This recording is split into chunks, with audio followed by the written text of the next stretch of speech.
Look what fell off the history wall.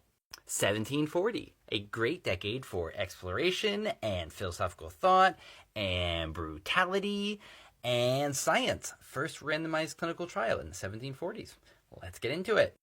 In London, David Garrick, the Shakespearean actor, debuts as Richard III, a superstar the likes of our century hasn't seen. Handel composes his Messiah in 18 days. In New York, the slave revolt, and over 100 black people are hung or burnt. And it is criminal that this isn't taught in schools, and I had to learn this on my own, along with the Tulsa race riot of 1921. There are pogroms in Russia. There's the first colonizing settlement in South Dakota. In exploration news, Victor Bering, he went all the way through and got to the Aleutian Islands and the Strait, and they named it after him after he died of hunger and cold on the way home. More exploration, the Russian navigator Alexei Cherekov got all the way up to California. Speaking of, and French explorers reached the Rocky Mountains. The fur trappers, I remember reading about those in those Western books when I was a kid. Under Celsius invents the centigrade thermometer. Here in Bordeaux, my adopted city, Jardin Public is the first park in the EU. It's still a great park. Wish we lived closer. The War of Jenkins' Ears. Oh my God, typical colonialism.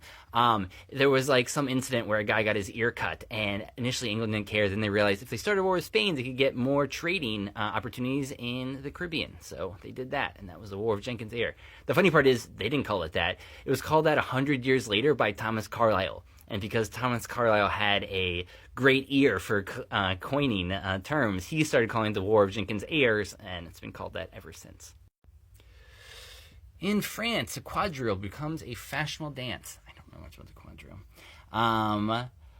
Sign language is invented for deaf mutes. Diderot writes his Pensées philosophiques, and Montesquieu writes The Spirit of the Laws. Montesquieu is always amazing, and I like Diderot because he was one of the first encyclopedists and trying to get all the world's knowledge into lists and formed up in rows of books. Love it. Edwards, a treatise concerning religious affections. Hume's philosophical essays concerning human understanding. Voltaire's Zadig. Von Kleist invents his Leyden jar for holding electricity, the first capacitor. Marggraf discovers sugar in beetroot, which vastly changes the world. Samuel Johnson's plan of a dictionary of the English language. Such a cool dictionary. This guy just wrote a beautiful dictionary. Always look it up here first if you're looking for a word. Euler's Analysis Infantorium. Fothergill describes diphtheria for the first time, which is crazy. It's only the 1740s when diptet is first time. And then lastly, the first randomized clinical trial of all time, known to all students of good science writing, because when James Lind tests dietary treatment for scurvy on limeys, or what they eventually became called limeys, because this randomized clinical trial showed that they needed limes or citrus to keep the scurvy away. And so they started calling them limeys because they had to eat a certain number of limes to keep away disease. And that is the infamous first randomized clinical trial of all time.